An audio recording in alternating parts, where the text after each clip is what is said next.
Business coaches tell you, do what you love and the money will follow. But business coaches also talk a lot of So what do I think about that? Let's find out. Here's the scoop, my friends.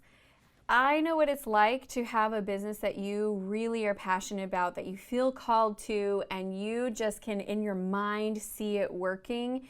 And like you feel all the feels. You wake up in the morning, you're excited. You go to bed at night, you're dreaming about it. And yet, it's not making money. And you find yourself consistently putting in time and energy and effort and work, and it's not coming together. So where's the gap?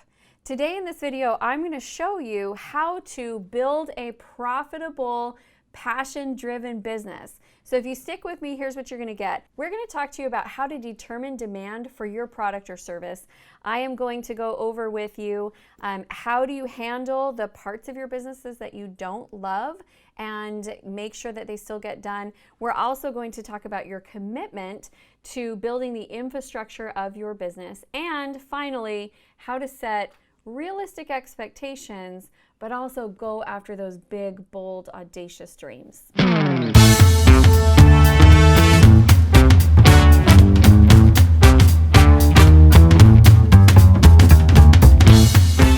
I'm Amy Walker, small business strategist, and if you're new to the channel, subscribe, my friends, and hit the bell notification so you can get notified every time we release new content, because we are dedicated to helping you get real advice to create real results in your business. I know that's what you want. I know that's why you're here. I can't imagine this place without you. Can't you? That's so nice. So, do what you love and the money will follow. Business coaches talk a lot of so what the do I think about that? I'm not superstitious, but I am a little stitious. It's true. And false. This is a gym for the win. False. And false. All right, so why do I think this is such bad advice? Because it's missing so much information, and I know a lot of people that are doing what they love and the money is not following. You've got to have a revenue plan, my friends. Like going into building a business without it? What kind of crazy talk is this? That's ridiculous. I declare bankruptcy! So let's talk about how to build, and this is what I think we're all going after. We want to make money doing something we enjoy. We want to make money doing something that we feel good about. We want to make money doing something that actually builds the lifestyle that we want instead of just sucking the soul out of us every time we clock in or clock out. So what we really want is how to figure out how to build a profitable business that we also enjoy. So let's talk about those steps. All right, my friends, we are going to talk about the profit zone. So if we look at this circle and we say this is doing what you are passionate about, I am passionate about, did I spell that right? Passion.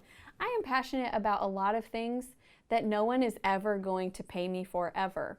I am passionate in my love of the Beatles. I am passionate for curly hair and discovering people who don't realize they have curly hair and helping them know that they have curly hair. No one's going to pay me for those things. So we have to look at the passion zone, but then we also have to look at this next circle right here, which is demand. Is there a demand for it? Are people buying it? Do they want it? Is there a need for it? Is it oversaturated and there's so many people doing it that it's become basically a commodity and it's going to be hard to be competitive there? So we need to do an analysis of the demand. Now, passion and demand right here, you may be like, yes, Amy, I have this and I'm still not making money. What is the issue? So the third piece here is that you have to have a profit plan. If you have these all lined up and you position your business right here, you will love what you do, other people will love you doing it for them, and you will have a plan in place to make it profitable. If you get outside of this zone at all, you could have a passion business and you could have a great plan for how it's going to make money, and if no one wants it, not going to make money. You could have passion and demand, but you don't have a plan to make it profitable, and so your business isn't making money because you didn't set it up correctly. If you have demand and a profit plan and you have no passion, you can make a lot of money and you can hate every single second of making that money. So we got to make sure that you are in the profit zone. Da, da, da. There is no way of knowing what goes on inside the tiger's head. Let's talk about how to determine if there is demand for your product. What you want to look at is a couple things. First of all, are other people doing this and being profitable at it? Is there evidence that it works? Now, I know that there are always those innovators who come in and they come up with something that's so new and so innovative. They are the highest risk takers. So you might have something that is a completely new idea, and what you have to ask yourself is, are you willing to take on that level of risk? Because if you are, you can hit it really big, but you can also fall really far, and you've got to make that determination. If you want something that is a little bit more of a sure bet, make sure that there's already people that are doing this, they're already profitable, they've already found a way to make money at it. Because I'm telling you, I have met some people that when they show me their business plan, I'm like, ooh, I cannot figure out a profit plan behind that. Like the numbers just don't line up, the concept doesn't line up, the market who wants it is way too small, or there's such a big gap of education of them knowing why they need it. Like it's just tough, tough, tough. So I would recommend find something that already has demand. I've seen the light in terms of what we need, and it is nothing. The second thing is make sure that there's a big enough market. So let's say that you have 6 toes on your foot and you're like, I feel like people with 6 toes should be able to wear toe socks, and I'm going to create socks for people with 6 toes. Well, I mean, how many people in the world have 6 toes? And do they have 6 toes on both feet, or do you need one sock that has 6 and one sock that has 5? It all becomes very challenging because it's just such a small market. So do you have enough people that actually want what you have to offer? You need to know that. And the third thing is longevity. How long is this desire going to be in place? Because sometimes what happens is there's like a community shift that goes on. This is a great example, making masks during COVID.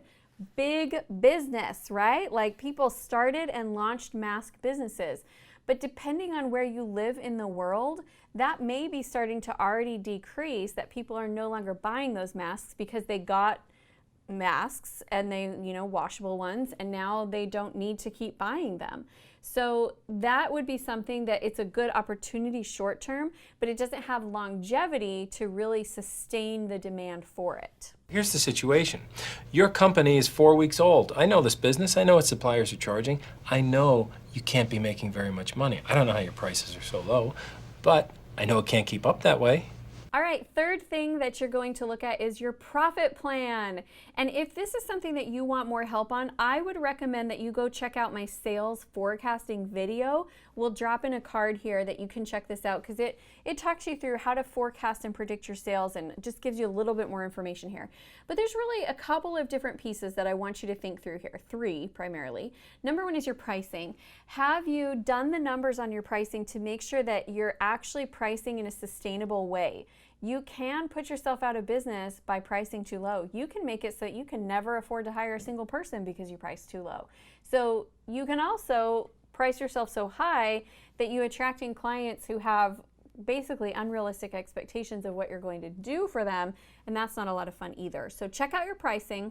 Number 2 is your expenses. You need to be able to understand your expenses and what you can afford to spend, because you know kind of how much you're bringing in and you have a goal for how much profit is going to be left at the end of it. And then the third thing to look at is scalability. Where does this business model tap out? So one kind of group of clients that I have that come to me are actually in health and wellness, and they're kind of hands-on, like a chiropractor, a massage therapist, or somebody who works with clients in an hour-to-hour ratio.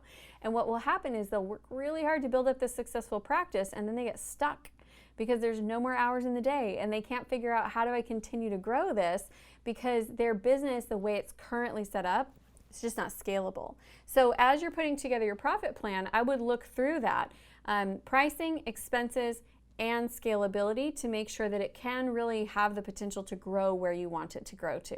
Yes, thank you. You will get rich quick. We all will. Number 4, how will you handle the parts of your business that you truly don't like? Because let's be honest, you guys, I love my business. I am very passionate about what I do. Do I like every part of it?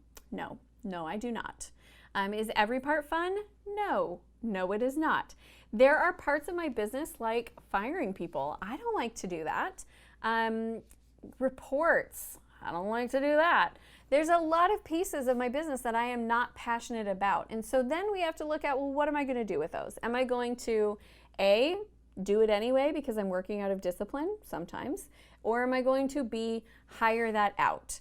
And if I know there's parts of my businesses that I don't want to do and I'm not good at doing, and I'm going to be I'm going to actually hurt the business because I'm trying to do those things, then I need to make sure, again, back to the profit plan, have I designed it so it's profitable enough for me to be able to hire the help? Did I price it correctly? Pricing model is fine. I reviewed the numbers myself. Over time, with enough volume, we become profitable. All right.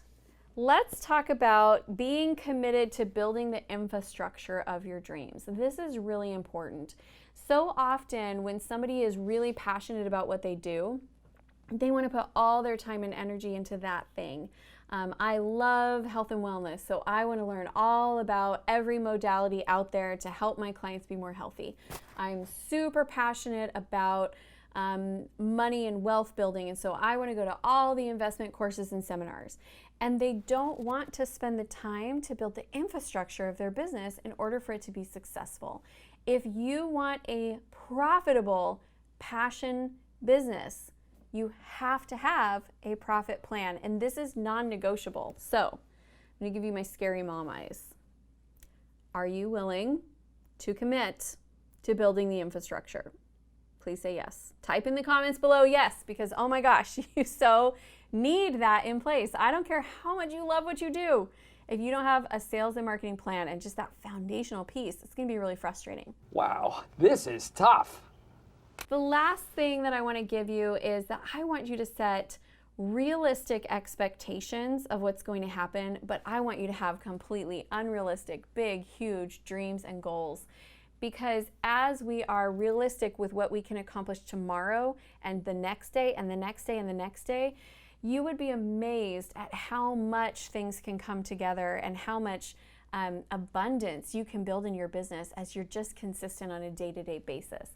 And when we get the right plan and the right strategy in place, I promise you, you can love going to work every single day and you can make money doing it.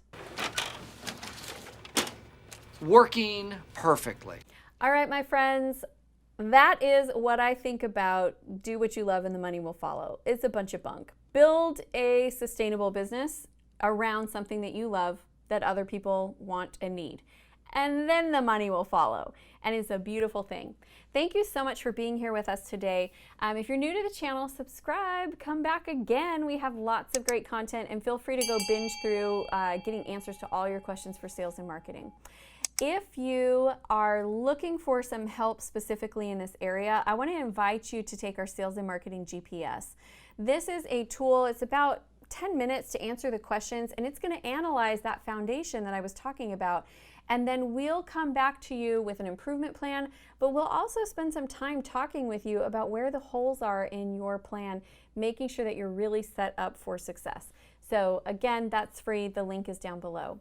And if you want to join a community of like-minded entrepreneurs, head over to the Acquire Facebook group where you can ask me questions and we can, swap stories of what's working in business and support each other in the challenging times. So I would love to have you over there. And if you want to see more of the Business Coaches Say videos, go check out 10 Steps to Successful Goal Setting. All right, my friends, I hate to see you leave, but I love to watch you go because I know you're going to go and get to work.